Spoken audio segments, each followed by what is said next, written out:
takes it in overtime. Brady Tkachuk, breakaway shoots, scores!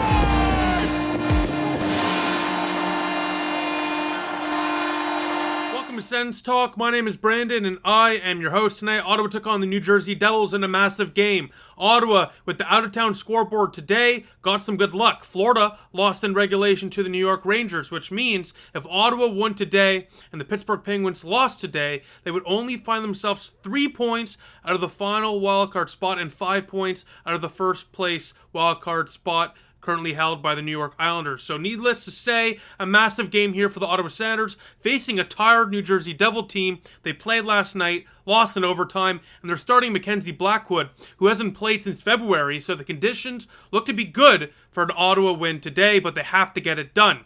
Now, some injury notes before this one begun. Jacob Chychrun out for the next 2 to 3 weeks with an injury.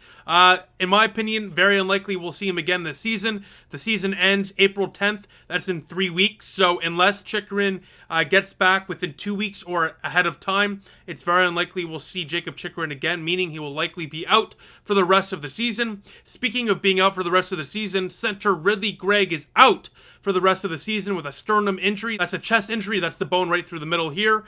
So Ottawa just lost 2 key players in a key battle, so Ottawa has to play with some adversity today.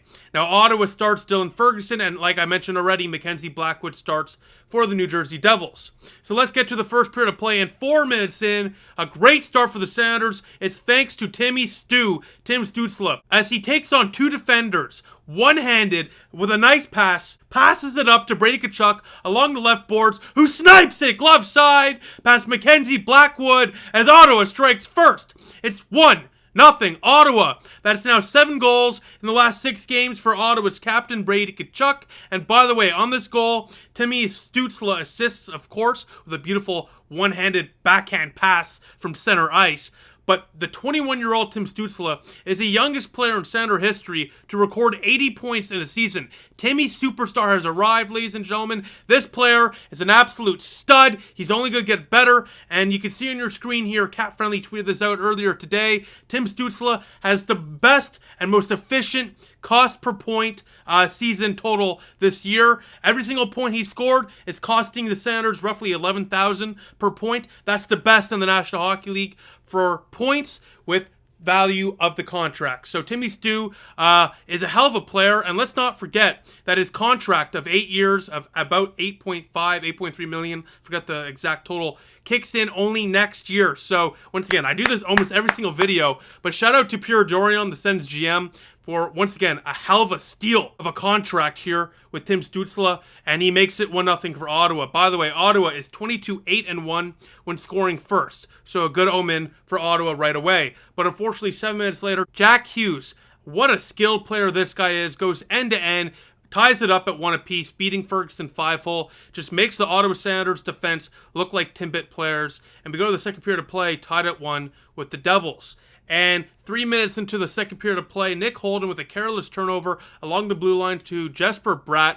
You can't do that to a player like Bratt. He makes no mistake about it. It's 2-1 Devils, as the Devils, 3 minutes in, take a lead, and they will not stop there. A minute later, Tim Stützle now with a turnover. That's back-to-back shifts for Ottawa, with careless turnovers leading to goals, as Dawson Mercer rips a one-timer past Dylan Ferguson to make it a 3-1 lead. The Devils strike back-to-back in less than a minute. And like I just mentioned, that's back-to-back goals in less than a minute, where Ottawa turn it over carelessly. In a game like this, where look, Ottawa's playoff odds are slim, I admit that, but they're still there in the final 10 games. You're playing for your season. You're playing for your playoff lives. You can't be turning over the puck like this so carelessly. So terrible defense and error of judgment by the Ottawa Senators on back-to-back plays.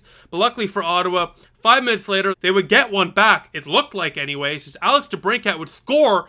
But again, for the second time in 5 games, the Cat, Mr. Meow Man, gets a goal wiped off. This one's offside. But luckily for Ottawa, a minute later on the power play, puck don't lie. Thomas Chabot from the point with a howitzer. And Ottawa cuts the lead to 1. It's a 3-2 game off the goal there from Shabby Thomas Chabot. It's a 3-2 game. And then 5 minutes later, Oh my, the hammer, Travis Hamonic, with a great play to keep it in. On his knees, gets up, winds, fires, scores! What a goal here! Travis Hamonic keeps it in from the point, has a huge slapper from the point. Kaslik's out front, tips it home, and Ottawa ties it. It's 3-3 on Kaslik's first goal since January 12th. What a goal there for the Ottawa Senators in a span of 5 minutes after looking like they were down and out. Devils were all over the Senators. They come back, they tie it. Great response, great resiliency here from the Ottawa Senators in the face of adversity. They respond in a massive way. 3-3 game going to the third period of play. And by the way, Travis Hamonic in his last 7 games has a goal and 5 apples. I don't know about you. I would absolutely extend Travis Hamonic for a year or two as a 5, 6, or 7 defenseman. A very good depth piece. You know, he has all the good intangibles you want.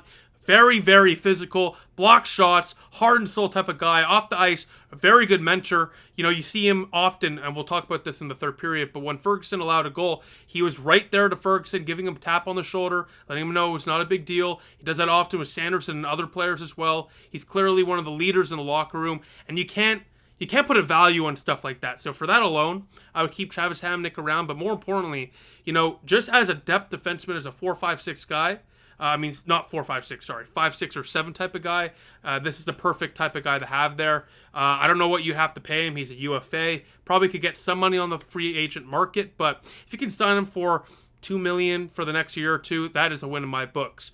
But let's get to the third period of play. Unfortunately, like I just mentioned, here's the goal where Ferguson will get a tap on the back from Hamonic, because 4 minutes in, Jack Hughes with a cross-ice pass to Dougie Hamilton. He makes no mistake about it as he beats Ferguson as he was caught cheating off the post. It's a 4-3 game. That's one Ferguson probably wants back. You can see after that goal went in that Ferguson picked up the puck and threw it away in disgust. Yeah, look, he's a rookie. He's only played 2 NHL games, this being his second ever in the NHL. Mistakes are going to happen.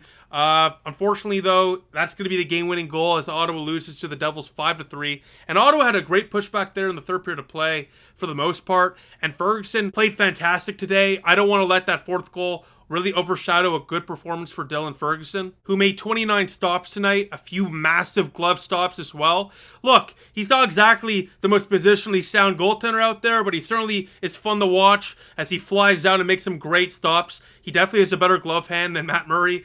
I don't mean to, take shots at Matt Murray there, but I mean, this guy's glove hand is automatic, and he's very athletic too. So while he's a bit out of position at times, he makes up for it with some good athleticism and good reaction time. Unfortunately, though, that fourth one, like I said already, will be the game-winning goal. But once again, another good start for Ferguson. This is your 5th string goaltender. I don't think anyone's expecting this guy to steal a game for the Ottawa Senators every single night like he did the other day against Pittsburgh.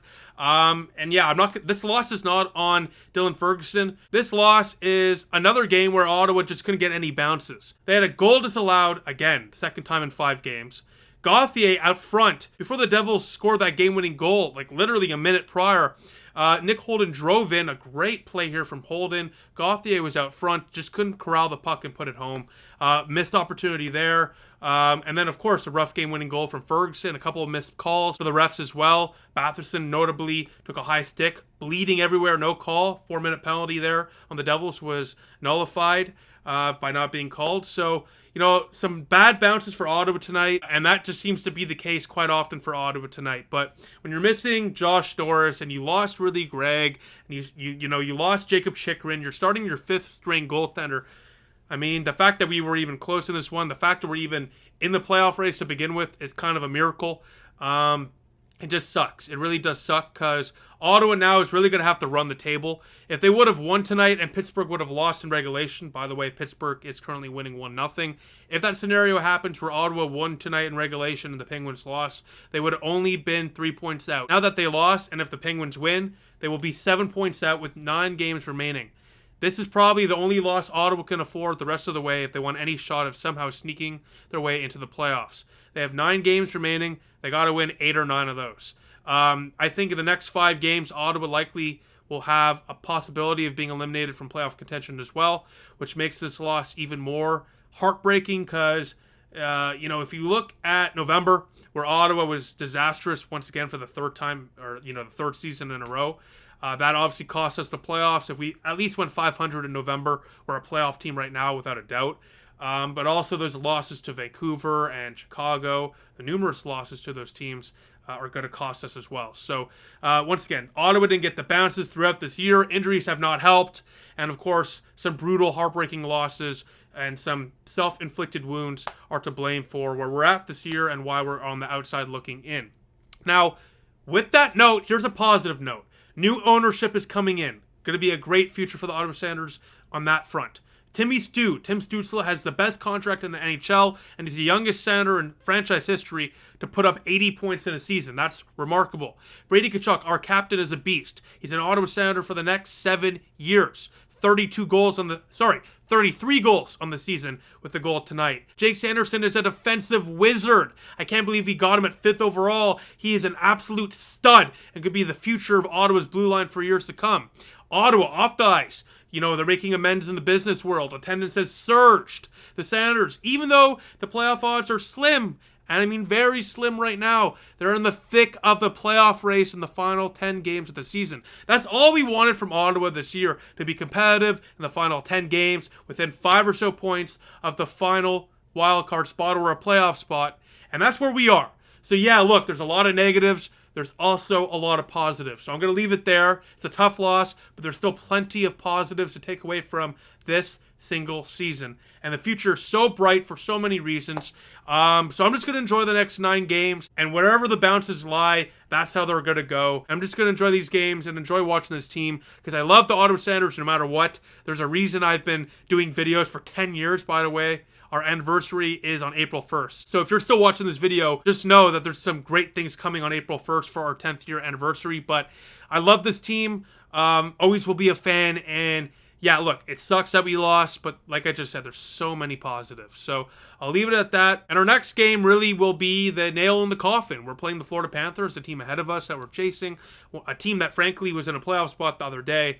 So we lose that game, that really puts the hammer, the nail in the coffin for Ottawa's playoff odds. But hey, we're still in it, and if we can win that game, who knows, right? So I'll leave it at that. Thank you all for watching. A tough loss tonight, but like I just said, so many positives. So be proud of this team, and I'll see you on Monday night. Go Sens, go.